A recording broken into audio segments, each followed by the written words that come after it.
কি হয়েছে ভাই? তুই কাঁদছিস কেন? কিচ্ছু না রে ভাই।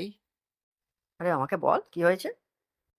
কি বলবো ভাই, পকেট গড়ের মাঠ। পকেটে টাকা নেই বলে কোনো গার্লফ্রেন্ডও জোটেনি। শালা একটা অ্যাস্ট্রোলজারের কাছে গিয়ে হাত দেখালাম, সে তো হাতের রেখাই খুঁজে পেল না। হাতের রেখাগুলোও উঠে গেছে শালা। ও এই ব্যাপার। এনে কিছু টাকা আর রাশিয়ান নিয়ে নিস।